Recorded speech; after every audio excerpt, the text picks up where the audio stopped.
Do I have a topic to talk about today? And you can tell from my topics, I'm working on my book. So this is all stuff that's coming out as I'm going through this stuff and I'm editing and clarifying stuff. Okay, today is Veterans Day, so I want to talk about that just a hair, and then I'm going to move into the main point of what I'm saying. If you don't know who I am, I'm Suzanne Titkemeyer. I used to write for Pathos, a column called No Longer Quivering, that I wrote for Pathos for nearly 10 years. Sadly, Pathos has deteriorated into an evangelical mouthpiece. I don't think they have much of a non-religious section there still. I looked the other day and I can't find it. So if it's there, it is hidden. So, do all the YouTube things, please. Hit like, subscribe. Um, don't bully anybody. Don't bully anybody I'm going to talk about. Not even Kenneth Copeland, even though I would probably enjoy bullying him and torturing him for a while over some of this, but I'm not going to do it. So you shouldn't either. Veterans Day, that holiday where veterans get to rush around and eat for free left and right, willy nilly. I love Veterans Day. My husband's a veteran, and that's the only reason I know about the rushing around eating in places for free willy nilly because we used to do it, particularly with our friend Paulio, who we went to church with for a long, long time. Paul could pinch a penny so hard it was pathetic. And he loved to do this for Veterans Day. I swear, I think one time he had a record number of these places he managed to go to. And got all kinds of stuff that year. But he's always so sparsam, as we used to say in German, sparsam, that he makes me laugh because I'm pretty tight, but he's really, hey, Christine. So I wanted to talk on Veterans Day about our least favorite veteran claimer. Well, I'm not even going to say his name. Things have fallen into my lap that seem to indicate that he is using a close family member's deity 214 as his, and then he may not have one. He may have gone to basic. He may have been injured very quickly in basic or in the very beginning of AIT and been let go, but that does not qualify you to call yourself a veteran. So I'm waiting to see if I get more information on this, but right now it looks very likely that he may have taken a DD214 from a family member and used it. And that's why we can't see the entire DD214 in its form, just bits and pieces. Christine, because we know how he is. He does nasty stuff. So we're just like, when that fell in my hands, I was like, whoa, this makes sense. It explains why he's only showed cut up bits and pieces. It explains why he gets so outraged because somebody's questioning him. He's just ridiculous. And that's why I don't even want to name him because he's so incredibly ridiculous on so many levels. And he is stuck up somebody we don't like's behind frequently. Cheers to you. I hope you're trying to scam your freebies by claiming to be a veteran. Okay, so today I wanted to talk a little bit about this video, this hideous video that somebody sent me maybe 2 years ago, a year and a half. I was just talking to my husband about it. It's quite a long video. And the first time I saw it, I just saw the first 2 or 3 minutes of it, not the entire thing. Not the entire 20-minute long thing, but the 20 minutes are just like, oh gosh. And Christine, you're right. He does have a child. I hadn't thought about that. Well, I hope he can pay his child support out of his money he gets from the government for being injured in basic or right after basic. There's a thought. I am not for guys that don't pay their child support. I think they suck. And the reason, yeah.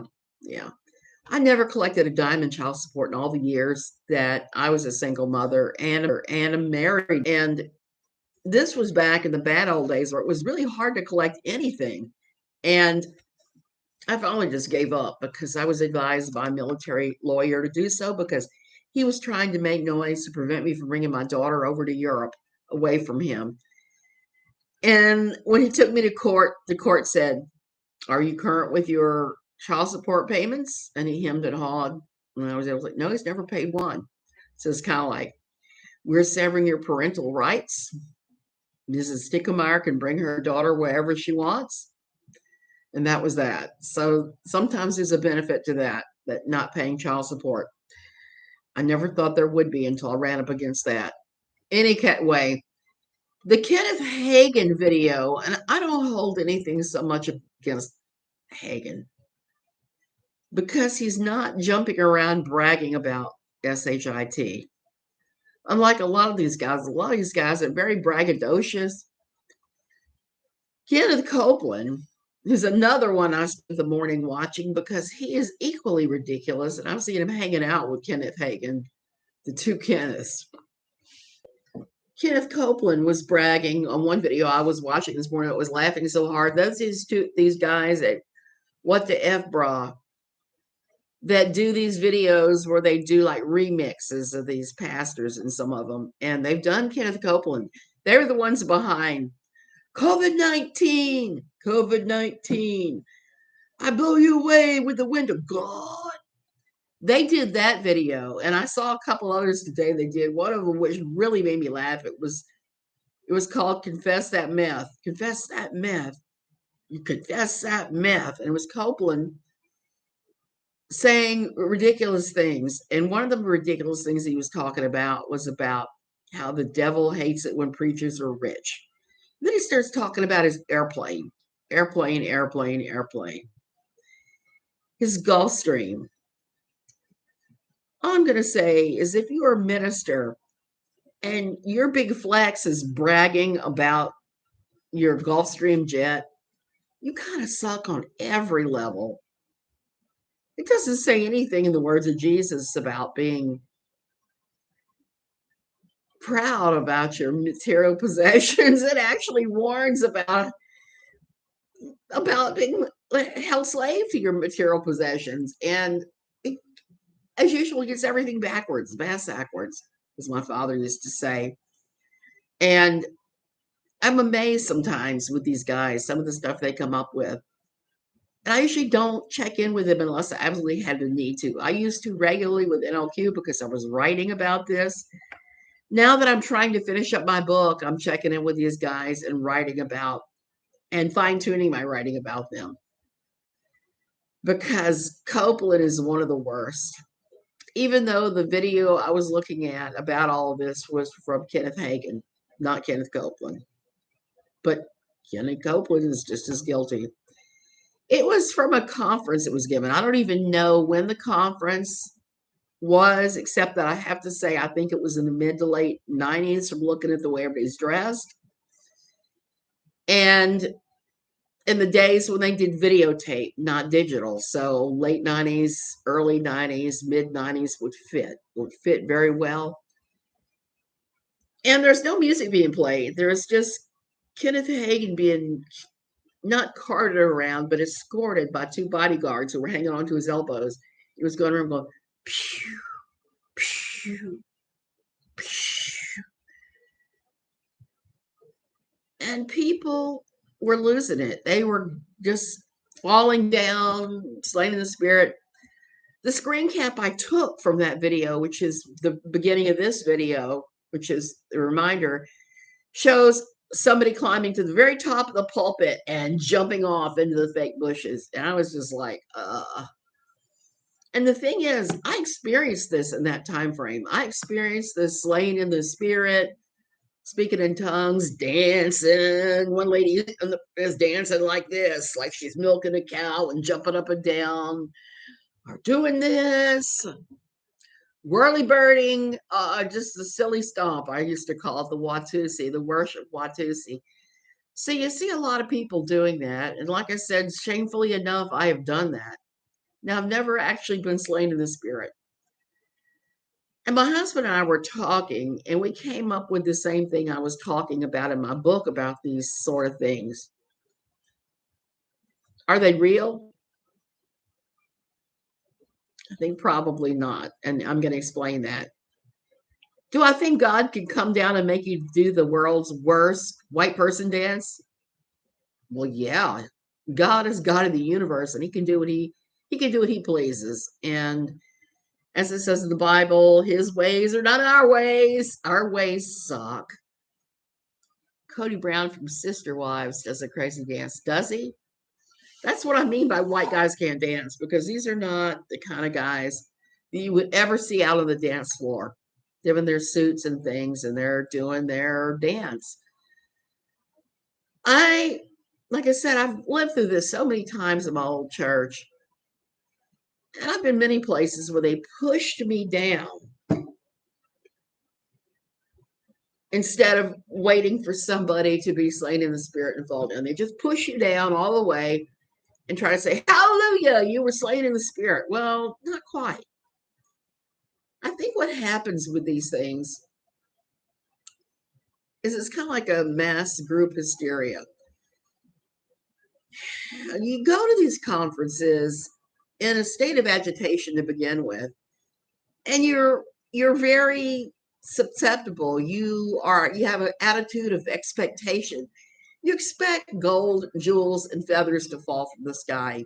You expect not Jesus, God, the Holy Spirit, show up so strongly that you start dancing or laughing or whatever the crazy manifestation is that you yourself are prone to do.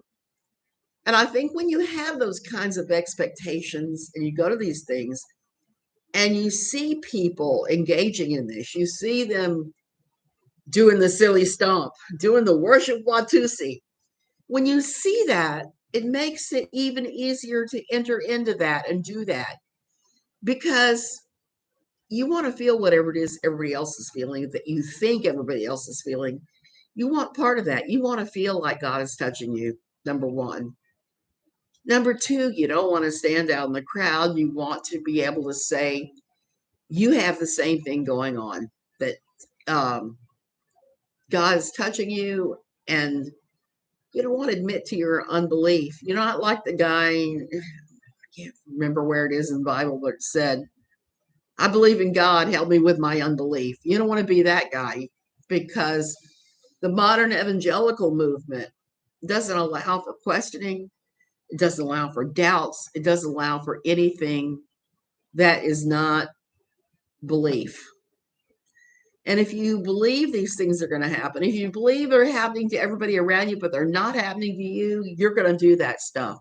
You're going to start doing your dance. You're going to start doing your dance. Hallelujah.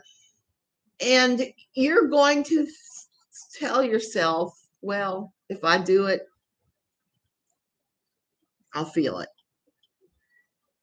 What is that old saying? Fake it till you make it. I see a lot of faking it till you're making it going on at these places. And like I said, I've experienced this. I've seen it in other people.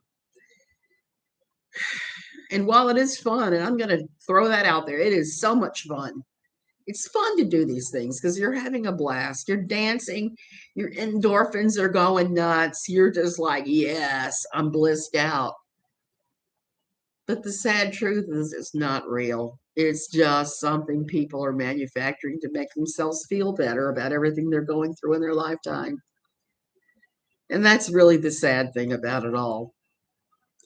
A lot of these guys, like Kenneth Copeland, they prey on your expectations. That is how they end up with enough dough to have that Gulfstream jet, to make those brags, to say, oh, I will never be sick again in my lifetime because Jesus took it all on the cross. I believe in confessing that when you're sick, saying, the devil has no right to put this thing on me because Jesus on the cross when he died. I've always believed in that. Does that mean you're automatically healed? Well, no, obviously not. But taking a step in faith is not necessarily a bad thing. And knowing that you could be healed, it's a possibility, is always going to be good. Where I think it becomes not good is at these places and these conferences and these places like Big offender in my eyes is Bethel Redding. When they tell you you will be healed, and then if you aren't healed, suddenly it becomes a condition of your own heart. It becomes a punishment from God for unconfessed sins. There is no room in their theology for people that won't be healed. And I saw this again and again and again and again and again and again at conferences from Toronto, Airport Christian Fellowship to Brownsville Revival in Pensacola, over to Bethel Redding, up to Randy Clark's church in Harrisonburg, PA. I can't even remember what the name of his church was. Down to a church that we used to visit in Wilmington, North Carolina. So many places that take the words of Jesus about healing and the reality of healing and the fact that people can be divinely healed, but the truth is it's pretty few and far between. It happens, but I don't think you can come up with a canned formula like they use at Reading and other places. You just have to be open to the idea. You know, when people tell me they're going to pray for me about my various ailments, I always say, you can if you want, but God knows where I am and He knows what my needs are. He knows that I need healing. And it's not that I don't believe, it's just I think that a lot of the theology behind the miraculous healings is crazy. It's just out there, it's too far. So, what was my point I was going to make about Bethel Redding? There was something, I was going somewhere with it, but I don't remember. But Kenneth Copeland has seized onto that. And like I said, I think it's not. Oh, I know the point I was going to make. I've seen this happen all these different places. People I know that claimed, and I'm not going to embarrass this young lady, but she used to claim at every conference that her immune system problems that manifest in her stomach was healed. She used to claim that every single conference. And you talk to her 2 weeks later and say, how's your stomach? Well, she missed a whole pile of school again because it was bad. So here's the thing with these healing ministries. It's great if God heals you. It's great. It's awesome. I'm all in favor of that. I'm not in favor of all the faking and lying that seems to be connected with it. That the expectation that you will be healed, and if you're not healed, somehow it's your fault. And they trot out these things like unconfessed sin and demonic entities and all sorts of just out there silly things.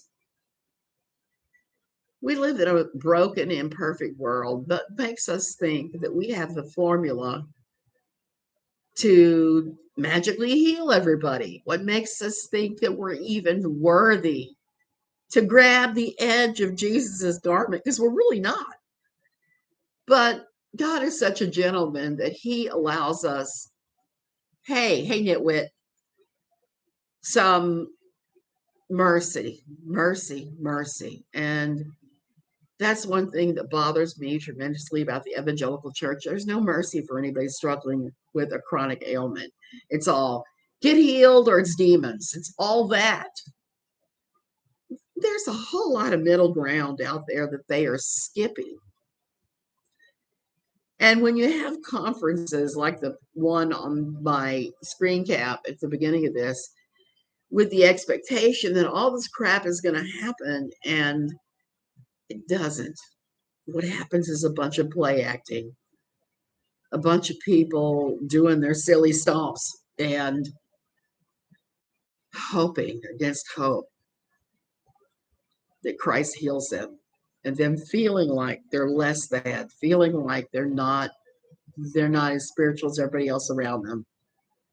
I'm here to tell you, you're every bit as spiritual as everybody around you. God does love you, and there's grace and mercy, even if the church itself doesn't have much grace or mercy, especially for ailments, especially for physical ailments. I'm just going to throw that out there again. I am sick to death of the way healing is thought of in the church. and how they like to blame sufferers. They want us all to be cookie cutter people who do the same thing, that look the same way, that all of that. I mean, all you have to do is look at the clothing in that video where everybody is wearing business suits and know that there's not room in there if somebody were to show up in a tie-dye t-shirt and jeans, or somebody were to show up dressed like a goth. There's no mercy, there's no nothing, there's just conformity. And they wonder why people don't run to join the church. Well, I can tell you right now, it's because there's no acceptance of anybody that's not right off the assembly line. If you don't look like you're right off the assembly line, you might as well disappear. That's been my experience with it. I don't know how many of you looked at some of Eminem's videos, but one of them, everybody's going through a conveyor belt, coming out being Eminem clones. That's kind of what I'm talking about. And you might join being a little weird, but before long, you're going to be wearing that business suit or whatever the outfit du jour is at your church. There's so many very fundamentalist churches where they have the women wear Laura Ingalls Wilder Prairie Gear 101. Hell, when I first joined my old quiverful church, everybody wore those awful overdresses that we call jumpers in the US, but that's not what jumper means in the UK. Sleeveless, loose floral sacks that you would wear over a blouse that would have a continence enhancing collar to keep men from realizing that you got lovely lady lumps so that they don't lust, which is stupid. The Michelle Duggar dress. Exactly. When I first started watching the Duggars, it was 2016 or so. Oh, 2006 or so. Well, no, my brain is all scrambled today. 2006. And it was right around the time I was coming out of my old church and I was starting to abandon a lot of the theology and a lot of the ideas that I thought were stupid then, but I went along with it just so that I'd be accepted, which is what I think is going on with these when they do these huge conferences and everybody starts dancing. You don't want to stand out because you want to be accepted. You want to feel like part of the family. So you do what they want you to do. You wear what they want you to wear. And there's no variance. In those days, when I first joined, like in the early to mid 90s, it's the early 90s. Yeah, the early 90s. We all wore that Michelle Duggar dress. We all wore it. And fortunately for us, our church loosened up a lot and people did start to wear some jeans and regular dresses and pants and things. But at the beginning, it was pretty rough. I have in my closet one of my early jumpers that I was told not to wear there, even though I was wearing it over a t-shirt because it has spaghetti string ties at the top. The thing is, it's like wearing a potato sack. It's a floral potato sack. I may wear it tomorrow or the next day and let you guys see. Every now and then I'll wear it. It's very comfortable. It was when we got here and I started unpacking my boxes, I found I had two jumpers left. One of them is made out of like a material that looks just like the black and white checkered tabletops. It has ants on it. There's ants all over. It's like ants at the picnic. And I got the biggest laugh out of that fabric and made myself a dress. They are comfortable but shapeless. Exactly. These are all completely shapeless. Nobody can tell you got boobs or hips or a butt or anything else when you're wearing these things. It's very asexual.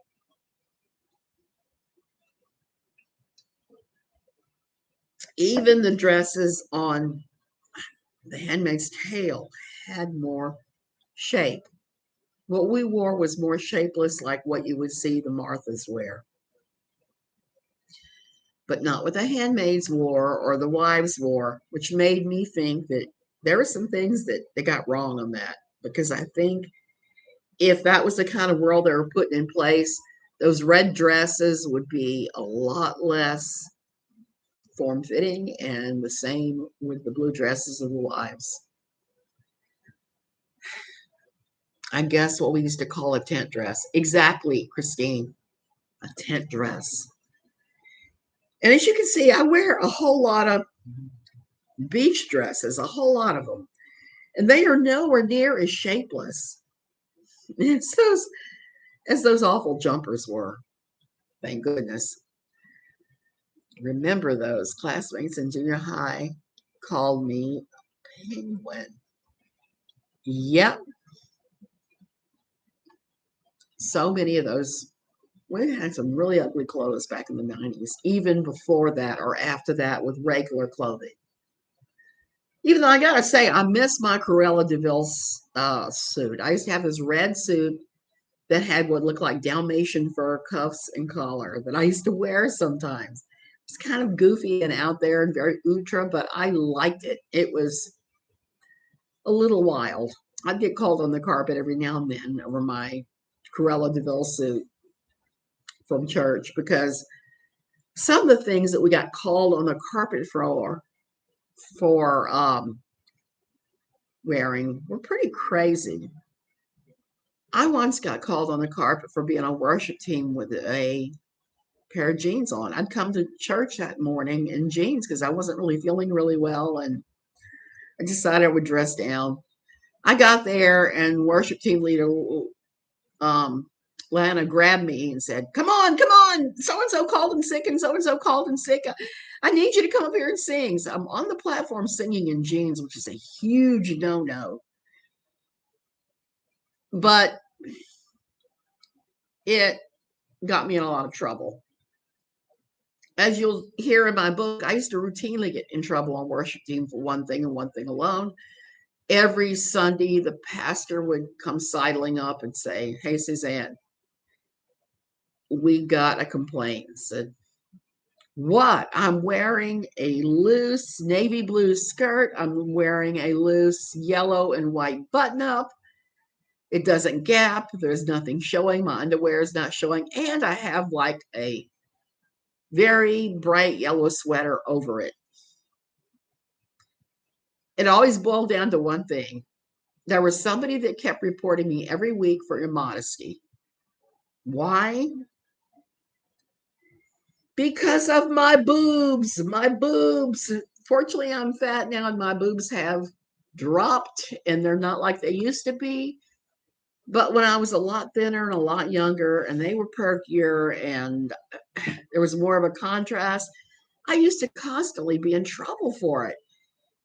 And it was always the same thing when the pastor would say, look, I think you're dressed perfectly fine, but be aware there's some people that are saying your appearance is immodest. And I can tell you from talking to everybody else about this through the years, different people have double D's and you're one of those churches. Somebody's going to report you for immodesty all the time. You could be wearing a croaker sack and strap burlap to your feet, completely 100% shapeless, and there's going to be some Budinsky who's going to say you're immodest because of your big boobs.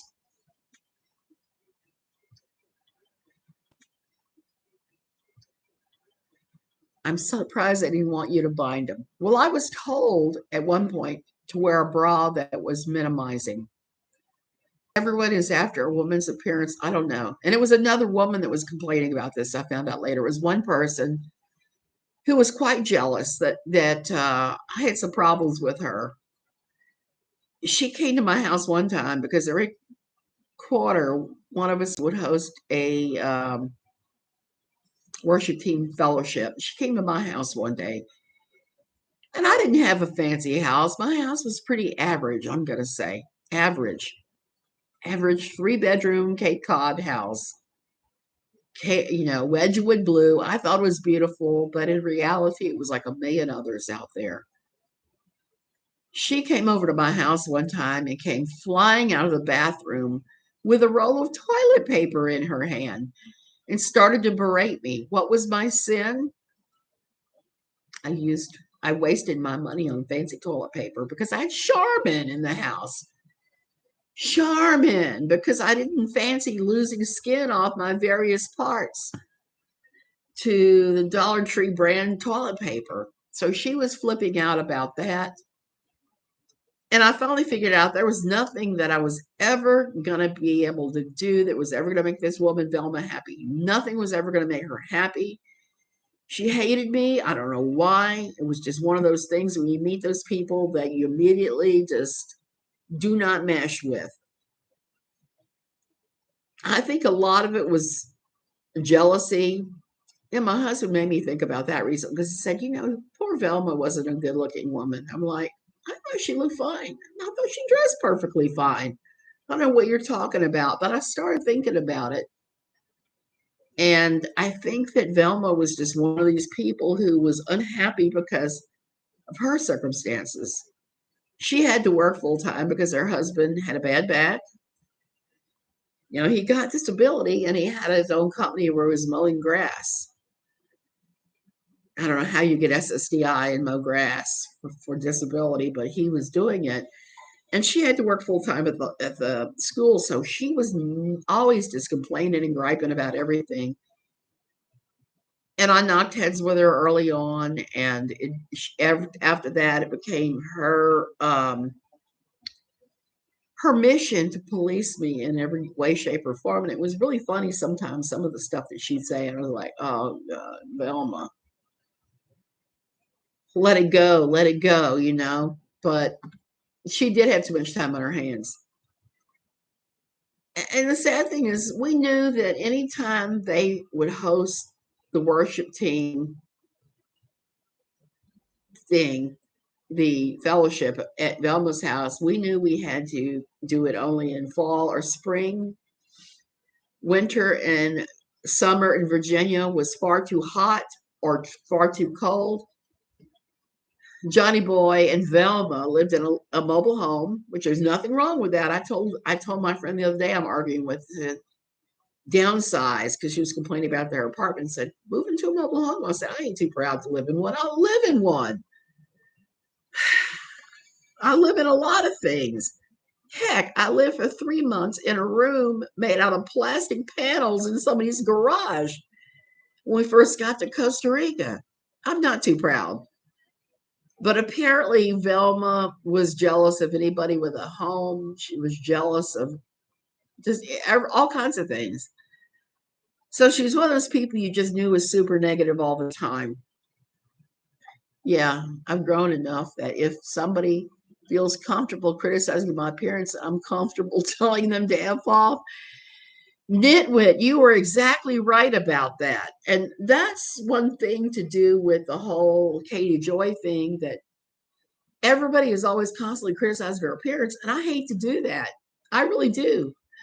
I only tend to do it when something happens like this week where she went and got her lips inflated with filler to the point where it looks like she's got hot dogs in her face. I'm going to say something every now and then when I see that. And I almost hate to, because I've had experiences with that, and Velma too. I have had allergic reactions or my lips have swollen up. And Velma said that I had lip fillers. Oh, knitter, if only I had just had lip fillers. Because that's one thing, I could never get lip fillers. After having had severe allergic reactions, my lips have swollen up and they're so incredibly painful. Those of you out there getting lip injections, I don't know how you do it. I don't understand it. I could never do it because of the pain levels. Her lips look better without the filler. She should use Well-Enough. Christine, I think she looks perfectly fine without the filler. And I'm going to throw something else out there. She looks perfectly fine without plastic surgery. There is something to be said for just going with who you are. It saves you a lot of money, number one, but number two, what's wrong with you? Why do you feel like you have to have all these enhancements? And I'm not saying there aren't times when seeing a plastic surgeon is perfectly appropriate. I've had scar revision on my breasts after having cancer removed. I've had scar revisions. I've almost no scars now. And I make sure that I get a plastic surgeon to cut off anything growing on the face because I've had bad experiences with regular MDs doing it, leaving scars. So I don't really want to have a scar. So if I have to hire a plastic surgeon to make that happen, I'll do it. But all this inflating and snipping this piece off and adding here, it just gets to be ridiculous. And if it was permanent, it'd be one thing. But look, we're all going to get wrinkles. We're all going to get old. None of us get a pass on that. None of us. Heck, I've got a ton on my forehead. I've got some around my eyes. My eyelids do not open the way they used to. I'm not about to run out to a doctor and get all that done. They tried to give me Botox injections in my vocal cords once because with my asthma, my vocal cords sometimes shut, and they were trying to prevent that. It didn't go well. But I'm allergic to everything in the sun, so I don't get it. I don't get why you would do all that. And I want to tell her right now, Katie Joy, if you're listening, even though it's very unlikely you would be, girl, just stop it. You look perfectly fine before you ever started all this. Now you're starting to look like, I don't know what, but it's not positive. There was nothing wrong with the way you looked.